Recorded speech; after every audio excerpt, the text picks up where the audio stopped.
E aí, meus queridos, tudo jóia? Aqui, professor Tutu, mais uma vez, agora com uma aulinha de propriedades coligativas, tá? Tá aí meu Insta, segue aí, @proftutu, e vamos lá entender essas propriedades coligativas, né? Antes de entrar de fato nas propriedades, a gente precisa entender algumas coisas, alguns conceitos, tá? Por exemplo, o conceito de pressão de vapor. O que seria a pressão de vapor? Olha aí no quadro azul. É a pressão exercida pelos vapores de um líquido a uma certa temperatura. Bom, acho que não deu para imaginar, né?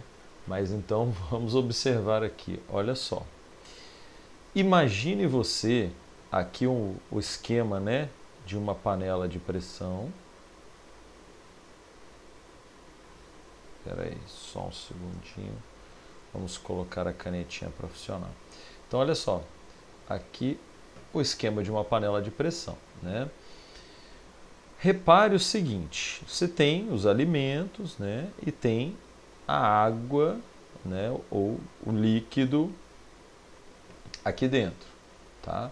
À medida que o fogo está ligado e vai aquecendo a panela, o que é que vai acontecer? Esse líquido vai aquecer e sua temperatura vai aumentando e as suas moléculas vão passando para o estado de vapor, certo?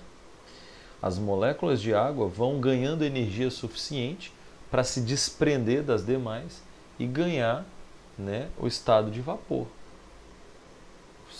se afastar uma da outra, né? Então, do estado líquido, a gente vê uma passagem da água para o estado de vapor. Acontece que esse vapor, ele começa, por exemplo, a pressionar, as paredes do recipiente, correto? O vapor de água começa a exercer uma pressão contra as paredes de dentro do recipiente, de dentro para fora. Essa pressão exercida pelo estado de vapor é o que nós chamamos de pressão de vapor, certo? Essa pressão, ela inclusive consegue, aqui no caso da panela de pressão, né, gente?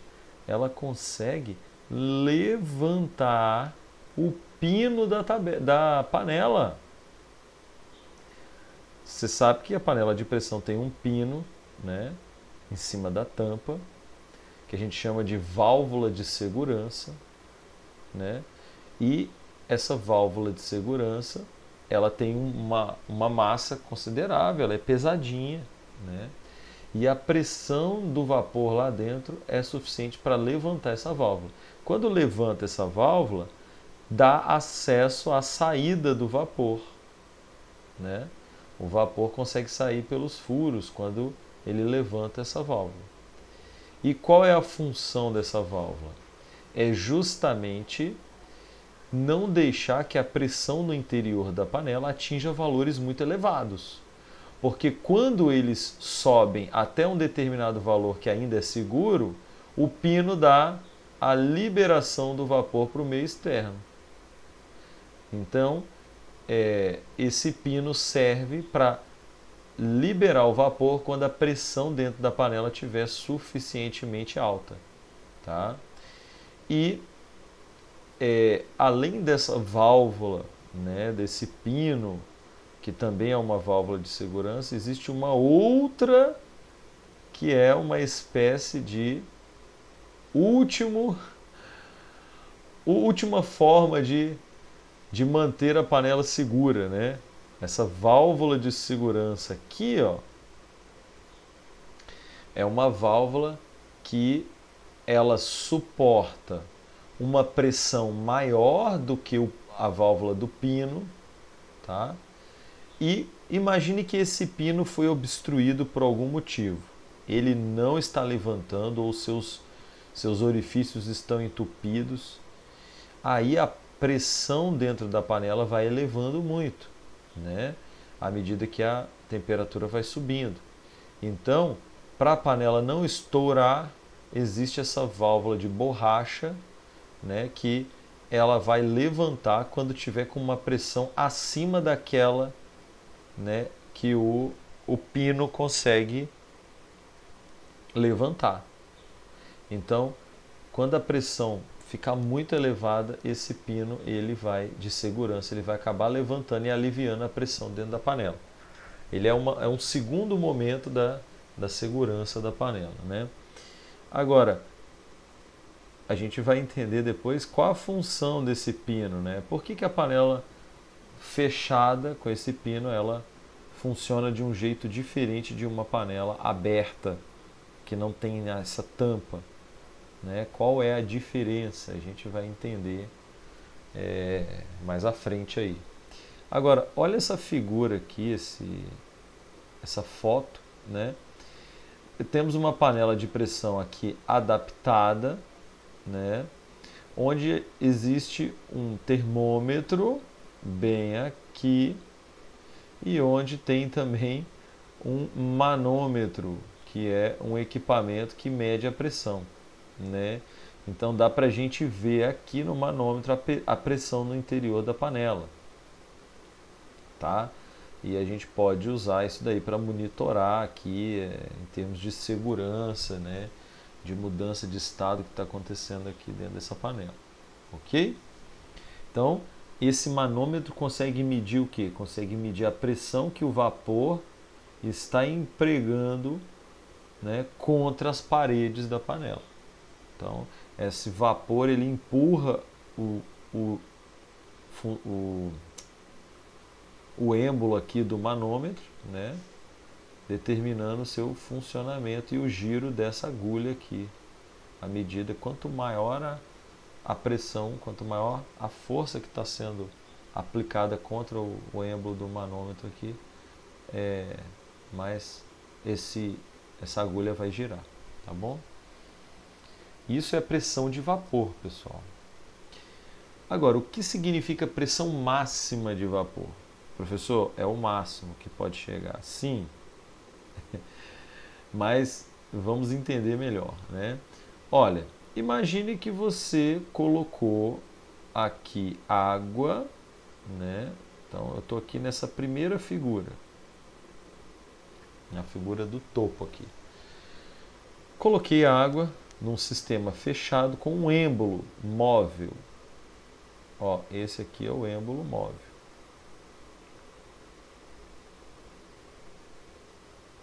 Certo? Então tá aqui meu êmbolo móvel. Ok. Bem coloridinho. Depois de algum tempo, né, mesmo sem a gente modificar a temperatura, vamos imaginar a temperatura ambiente aí de 25 graus Celsius, por exemplo, tá? Mesmo que eu não aqueça o frasco, que ele fique na temperatura ambiente, depois de um tempo, uma certa quantidade de moléculas de água começa a evaporar. Naturalmente, o processo de evaporação é natural, né?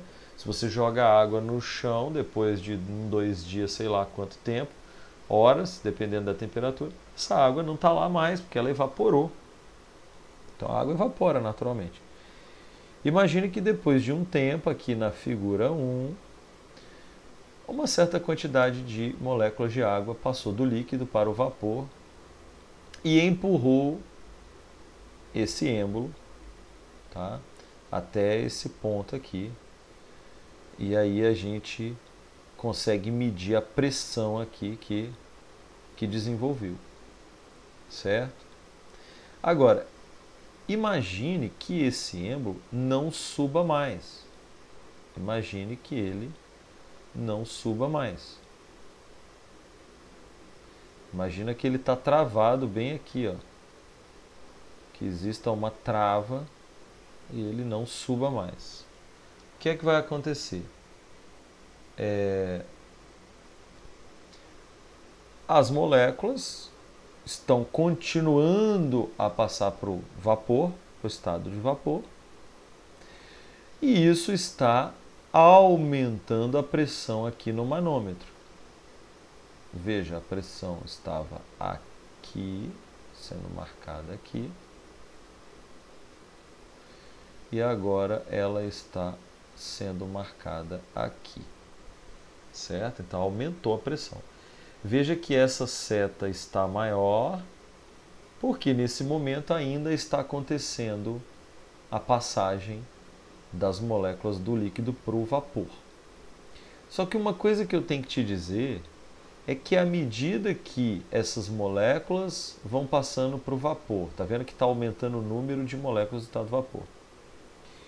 À medida que elas vão passando para o estado de vapor e vão exercendo uma pressão maior aqui dentro, elas começam a voltar também do vapor para o estado líquido. Neste momento da figura 2, como a seta de subida é maior, quer dizer que a velocidade de passagem do líquido para o vapor é maior do que a velocidade de volta do vapor para o líquido. Mas vai chegar um momento que essas velocidades irão se igualar. Na mesma velocidade que as moléculas passam do estado líquido para o vapor, elas passam de vapor para líquido. Tá? Na mesma velocidade que vai, volta. E aí, nesse momento, tem aqui a pressão, né, que já está bem maior, né, ela já aumentou bastante, né? Neste momento eu tenho uma coisa que eu chamo de equilíbrio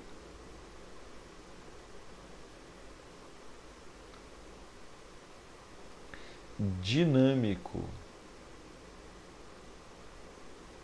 Equilíbrio dinâmico, tá? E esse equilíbrio dinâmico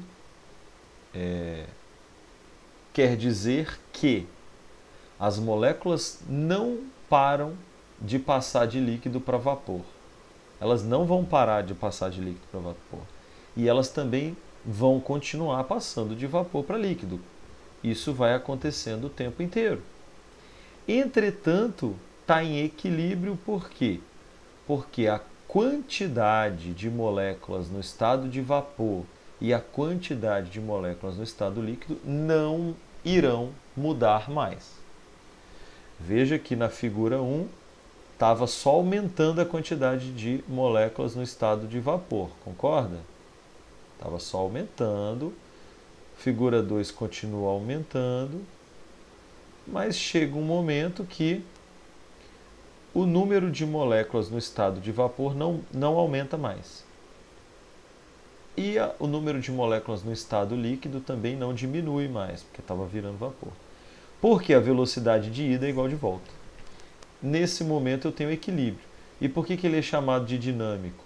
Porque as coisas continuam acontecendo. As moléculas líquidas continuam passando para vapor, e de vapor continuam passando para líquido. Certo? É dinâmico porque a coisa continua acontecendo, mas a relação entre as quantidades fica constante. Tá bom?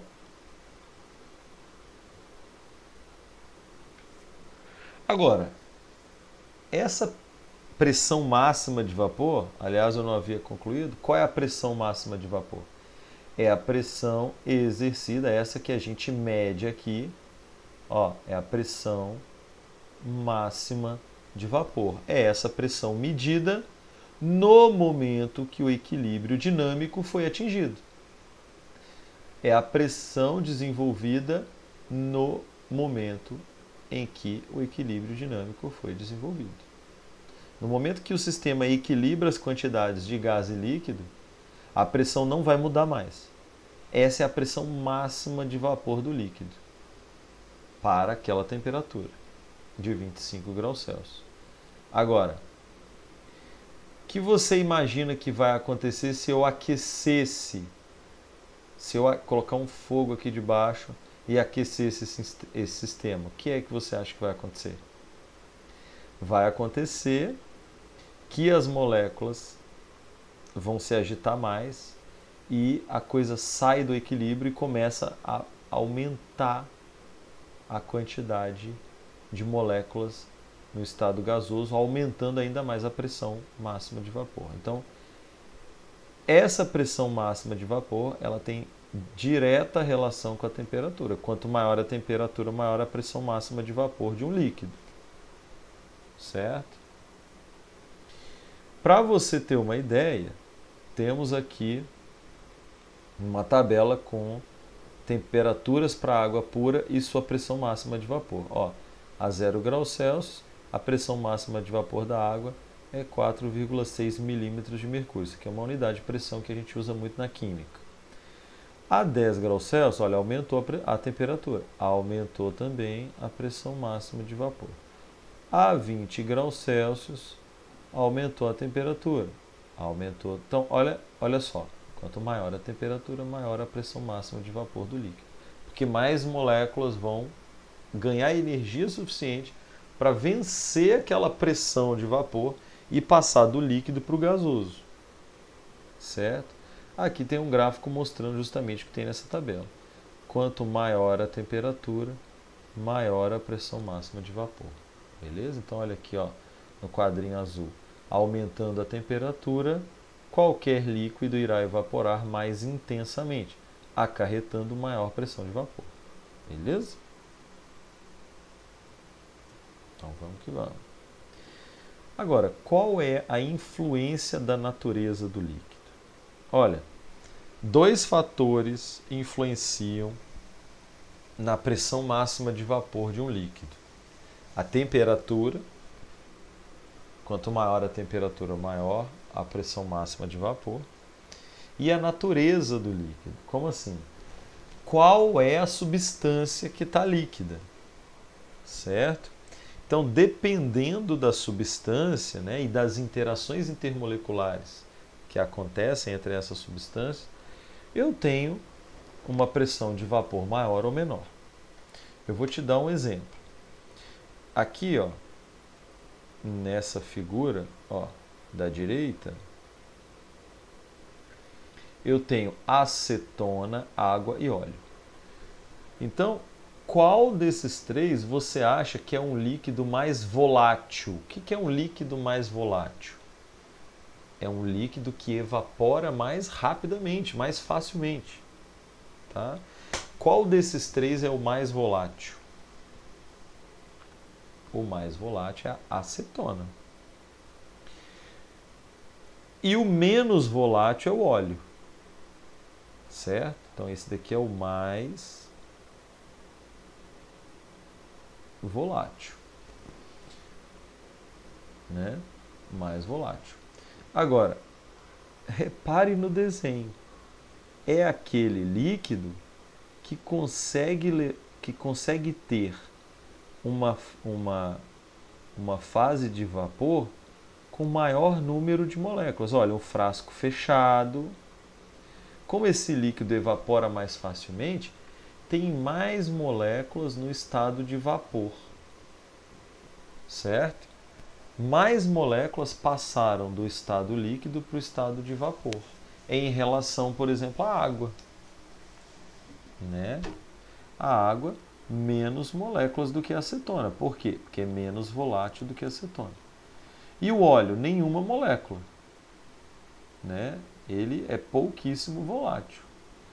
Então, perceba que quanto mais volátil o líquido, maior a quantidade, né, de moléculas no estado de vapor em relação a de moléculas no estado líquido. E esse maior número de moléculas aqui no estado de vapor determina uma maior pressão de vapor. Então, a pressão que esse manômetro está registrando aqui é a pressão lá dentro do sistema que é desenvolvida pelas moléculas no estado de vapor, a pressão contra as paredes do frasco e contra o manômetro. Então, quanto mais volátil for o líquido, ou seja, quanto mais fácil for a evaporação, maior a pressão desenvolvida no sistema, ou seja, maior a pressão máxima de vapor. Correto? É isso que está dizendo aqui, ó. Líquidos mais voláteis, como éter, álcool, acetona, etc., evaporam mais intensamente, o que acarreta uma pressão de vapor maior. Beleza? E aqui nessa figura da esquerda, a gente tem uma comparação. Ó, vou dividir aqui. Ó.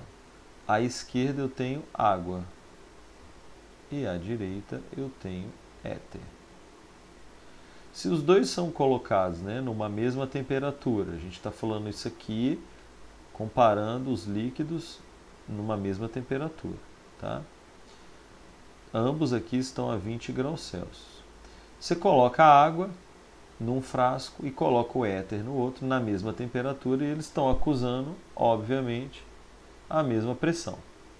Correto? Com o passar do tempo, o que vai acontecer? Moléculas de água no estado líquido vão passar para o estado de vapor.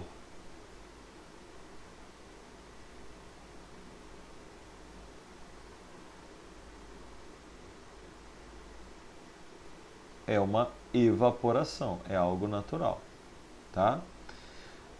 E depois de certo tempo, essas moléculas estão aqui, ó, no estado de vapor. O sistema atinge um equilíbrio, é um sistema fechado. O sistema atinge um equilíbrio que? Dinâmico, porque as moléculas, ao mesmo tempo que elas estão passando do estado líquido para o gasoso, elas estão passando também do gasoso para o líquido. O sistema entra em equilíbrio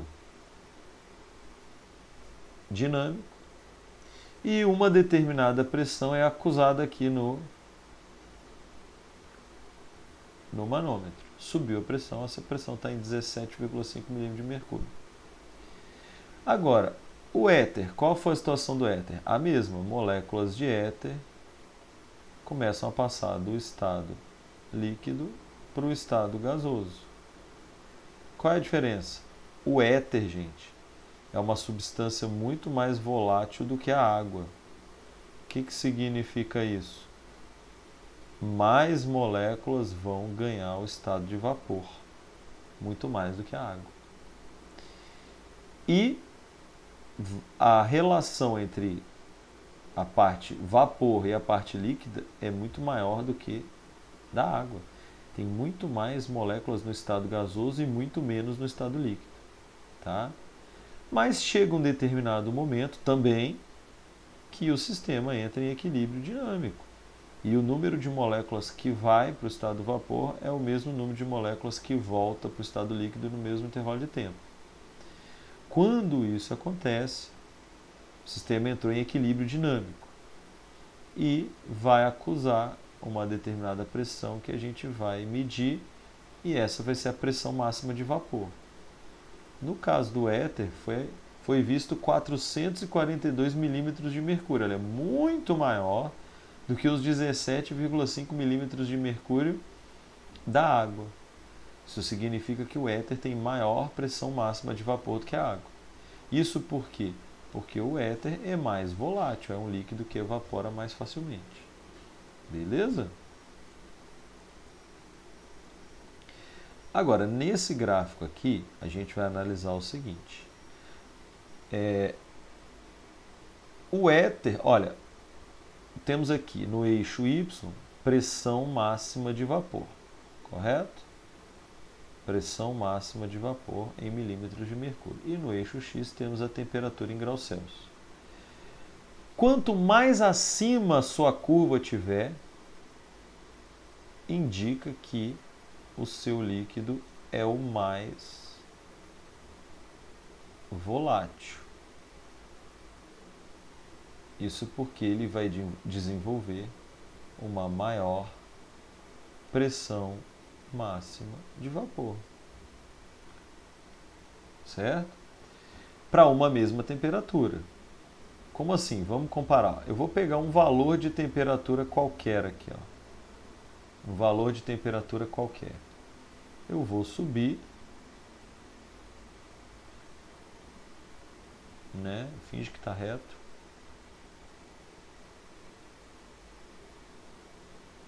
eu vou subir e eu vou encontrar o quê? Qual é a pressão máxima de vapor da água? Eu pego esse ponto aqui e vejo aqui, ó, qual é a pressão máxima de vapor da água. Qual é a pressão máxima de vapor do álcool? Pego no ponto batendo na curva e viro à esquerda. Qual a pressão máxima de vapor do éter? Eu pego esse ponto aqui e viro à esquerda. Então, quem tem o maior valor de pressão máxima de vapor é esse aqui, que é o do éter. Correto? Então, se você estiver comparando as curvas aqui, quanto mais alta tiver a curva, maior a pressão de vapor para uma dada temperatura daquele líquido, e isso significa que ele é o líquido mais volátil, que evapora mais facilmente. Beleza? Então vamos. Agora, o que significa a ebulição de líquidos puros? O que significa a ebulição de um líquido, né? Como que a gente analisa a ebulição? A gente analisa assim, olha só. Você colocou o seu frasco, né, para aquecer. Está aqui o fogo, né, o bico de Bunsen, que está aquecendo aqui o seu líquido. Eu não sei se você já reparou, mas quando você coloca lá uma vasilha, uma panela com água no fogão, né, e a água está aquecendo ali, as primeiras bolhas se formam no fundo. Então eu tenho a formação primeiramente de umas bolinhas que ficam grudadas no fundo. Você já reparou isso? Se não reparou, coloca a água para ferver e vai acompanhando. Começa a formar umas bolinhas no fundo primeiro. Por que essas bolinhas não se desprendem do fundo e vêm para cima borbulhar no líquido? Porque existe uma pressão atmosférica,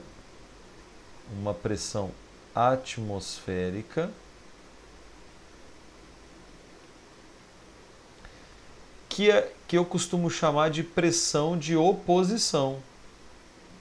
Ela faz uma oposição à ebulição do líquido, certo? Ela faz uma oposição à saída dessa bolha, certo? Enquanto a pressão atmosférica for maior do que a pressão no interior da bolha, essa bolha vai ficar grudada no fundo. Ela não vai conseguir subir, por quê? Porque a pressão atmosférica, que é a pressão de oposição aqui, é maior e não vai deixar ela sair. Certo? Então, essa bolha que está no interior do líquido é uma bolha de quê? Sabe me dizer? É uma bolha de vapor de água. Se eu coloquei água aqui, ó, vapor de água. E se fosse outro líquido, seria o vapor, por exemplo, éter, seria o vapor do éter. Se fosse álcool, seria o vapor do álcool. Então, essa bolha que forma no fundo, ela já é, por exemplo, vamos falar que é água. Ela já é o vapor de água. Mas esse vapor de água não consegue ganhar a atmosfera, ele não consegue subir e borbulhar na superfície do líquido, enquanto a pressão dele não igualar com a pressão atmosférica. Então, questão de vestibular e Enem. Quando é que a bolha se desprende do fundo e consegue subir e borbulhar lá em cima e liberar o vapor na ebulição? Quando a pressão no interior da bolha,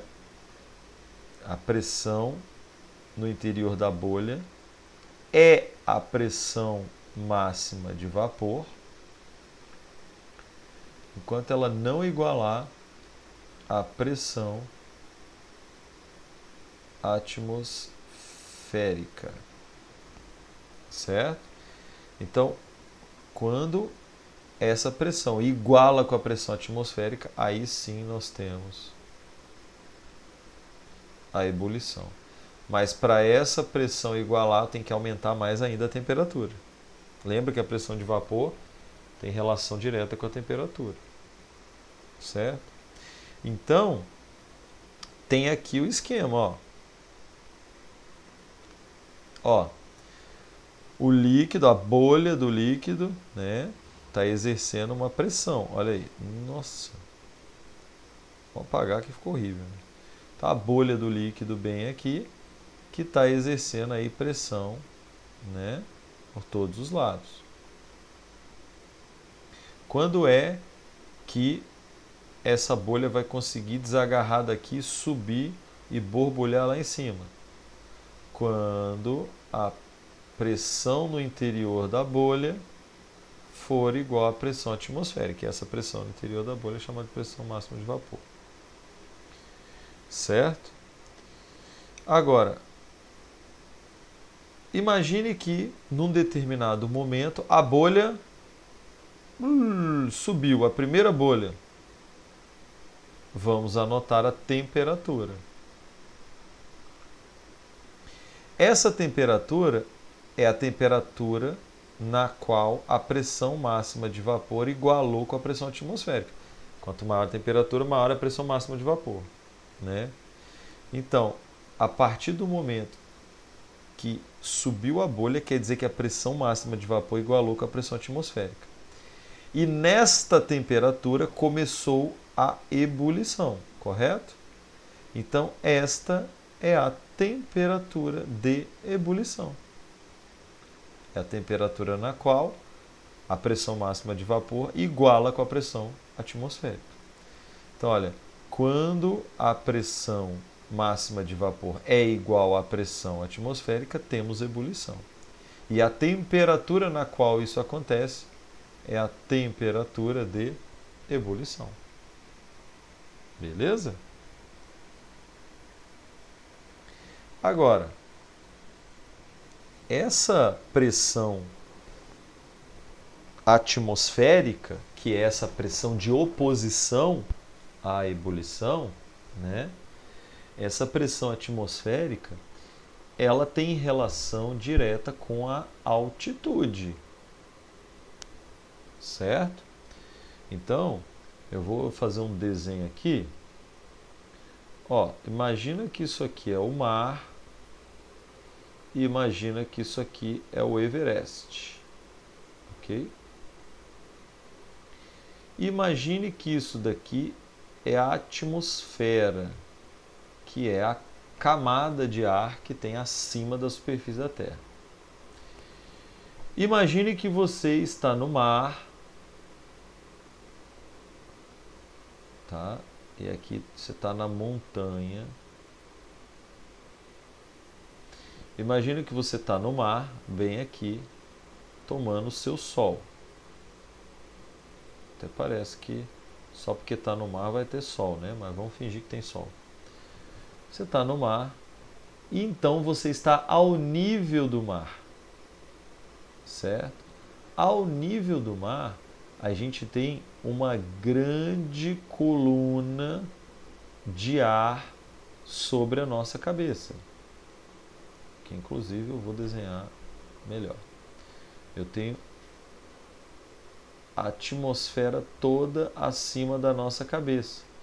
Tem uma grande coluna de ar acima da cabeça quando eu estou ao nível do mar. Olha, uma coluna de ar que exerce um peso, porque ar tem massa, é matéria. Então exerce um peso sobre mim, que é a pressão atmosférica. Agora, se eu estou no alto da montanha, a coluna de ar acima da minha cabeça é menor. Logo, a pressão atmosférica, a pressão que essa coluna exerce é menor. Tá? Então, aqui ao nível do mar, eu tenho maior pressão atmosférica.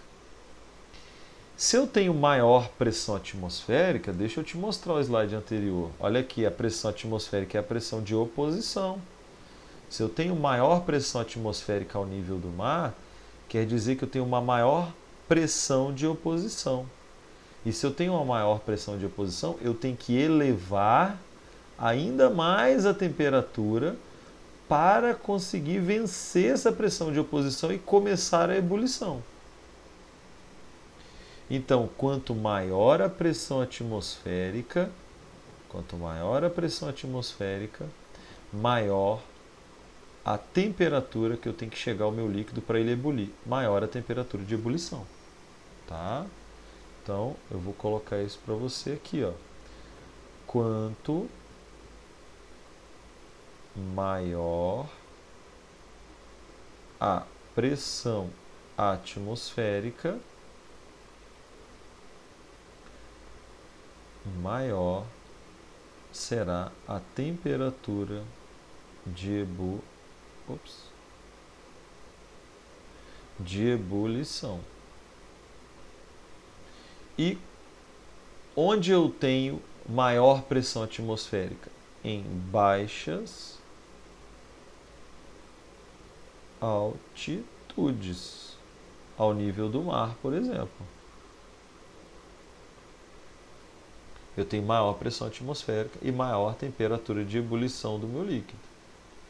Certo? Então, lá no alto do Everest, a pressão é pequena, a pressão de oposição. Logo, tem menor temperatura de ebulição, o líquido. E aqui ao nível do mar tem uma maior pressão atmosférica de oposição, então eu vou ter que elevar mais a temperatura, tem maior temperatura de ebulição. Quer ver? No Rio de Janeiro, que está ao nível do mar, 0 metros de altitude, a temperatura de ebulição é maior. Olha aqui, ó, no mar, ao nível do mar, a temperatura de ebulição é maior. Ó, maior temperatura de ebulição. Certo? Agora, se eu estou lá no Monte Everest, tá? Que está a 8.848 metros de altitude em relação ao mar. A temperatura de ebulição da água é 70 graus Celsius. Lá no alto da montanha eu tenho menor temperatura de ebulição. Perfeito? Então, é isso que está sendo falado aqui, ó. Quanto maior a altitude, lá na montanha, menor a pressão atmosférica de oposição à ebulição. E menor a temperatura de ebulição do líquido. Por quê? Se a pressão de oposição é menor, eu preciso aquecer menos esse líquido para que ele consiga aumentar a pressão de vapor a ponto de igualar com essa pressão de oposição e a ebulição começar. É daí que surgiu a necessidade da panela de pressão, né? Porque, por exemplo, se você está numa altitude elevada, você vai aquecer a água somente até 70 graus Celsius. Depois disso ela começa a ebulir. E vocês sabem que depois que começa a ebulição, a temperatura não sobe mais, quando o líquido é puro. E aí fica só em 70 graus Celsius ebulindo e não muda. Você vai cozinhar seus alimentos a 70 graus Celsius. Só que essa temperatura é baixa para cozinhar os alimentos. E aí o que vai acontecer? Vai demorar muito. Certo? Então aí eu vou voltar ali, ó. Tá. Aliás, voltar não. Eu vou prosseguir aqui para falar da panela de pressão. Olha só. A panela de pressão tem essa válvula do pino dela aqui, de contrapeso. E por que os alimentos cozinham mais rápido na panela de pressão? Porque esse pino, ele aumenta a pressão de oposição. Então imagina, a pressão de oposição, ó, o líquido está ali dentro, querendo ebulir, as bolinhas estão no fundo. Elas estão querendo subir, né? Só que qual é a pressão de oposição que tem para elas subirem, né? A pressão de oposição é aquela gerada pela força-peso do pino mais a pressão atmosférica. Certo? Então, a pressão de oposição ali, né? A pressão de oposição ali, que era 760 milímetros de mercúrio, que era a pressão atmosférica, com o pino mais o pino está virando uma pressão de oposição de 1.500 milímetros de mercúrio. Com esse aumento da pressão de oposição ali, para o gás subir, né, começar a ebulição e sair pela válvula, porque para levantar essa válvula, né, e sair logo depois que atingir o equilíbrio, para mais alguma molécula subir, vai ter que levantar o pino. Então, para vencer isso daí, olha o gráfico. De 100 graus Celsius, eu vou precisar de uma temperatura de 120 graus Celsius para elevar a pressão de vapor a ponto dela igualar com essa pressão toda de oposição, que é isso aqui tudo, na verdade, a pressão atmosférica mais a pressão da força-peso do pino, né? Para vencer isso aí tudo, a temperatura vai ter que chegar em 120 graus Celsius. Ou seja, dentro da panela de pressão, aproximadamente a temperatura, né, no interior vai ficar em 120 graus Celsius. Ou seja, a água vai ebulir a 120 graus Celsius. Qual é a vantagem disso? Numa temperatura maior, o alimento cozinha mais rápido.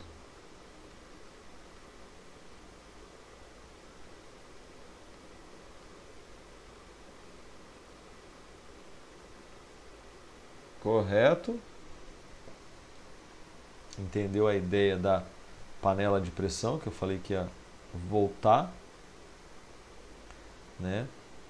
E aqui, só para a gente finalizar essa primeira aula de coligativo, imagine aqui, né, tem um gráfico aqui que está dizendo, ó, líquido com maior pressão máxima de vapor tem menor temperatura de ebulição. Então, a gente está falando agora de uma comparação entre líquidos diferentes, né, de natureza diferente, né? Olha só, eu tenho 3 curvas, uma vermelha do éter, uma verde do álcool e uma azul da água. Quanto é um gráfico de pressão de vapor por temperatura, né? Igual um que a gente viu aí para trás. Quanto mais alta a curva, maior a pressão de vapor do líquido, correto? E mais volátil, isso a gente falou, hein, no slide aí anterior, aí para trás. E mais volátil é o líquido. Mais volátil quer dizer o quê? Evapora mais facilmente, passa para vapor mais facilmente, né? E quanto mais volátil, menor a temperatura de ebulição. Quer ver só? Olha só, fixando em 760 milímetros de mercúrio, que é a pressão atmosférica ao nível do mar, tá? Fixando uma pressão aí atmosférica ao nível do mar, né? Que é a pressão de oposição à ebulição, né? A qual temperatura, em qual temperatura o éter, em qual temperatura o éter alcança, iguala essa pressão de oposição? Porque quando iguala, o líquido entra em ebulição. Em qual temperatura o éter iguala com essa pressão de oposição? Na temperatura de 34,5 graus Celsius. Em qual temperatura o álcool iguala sua pressão de vapor com a pressão atmosférica para entrar em ebulição? Na temperatura de 78,5 graus Celsius. Em qual temperatura a água iguala com a pressão iguala a sua pressão de vapor com a pressão de oposição, que é a atmosférica, para ela entrar em ebulição? A 100 graus Celsius. Então veja que quanto maior a pressão de vapor do líquido, mais volátil ele será e menor terá a temperatura de ebulição. Quem é o líquido com maior pressão de vapor? É o éter, maior pressão de vapor. Por quê? Porque a curva dele está mais acima. E quem é o líquido mais volátil? É o éter. Por que ele é mais volátil? Porque ele tem menor pressão de vapor e evapora mais rapidamente. E quem é o líquido que tem menor temperatura de ebulição? É o éter novamente. Porque quem tem a maior pressão de vapor é o mais volátil e tem menor temperatura de ebulição. Beleza? Então, o éter é aquele que tem menor temperatura de ebulição. Por quê? Porque ele tem a maior pressão máxima de vapor, em função de sua natureza, que ele é uma substância diferente do álcool, diferente da água. Beleza? Então, pessoal, estamos fechando aqui essa primeira parte de propriedades coligativas.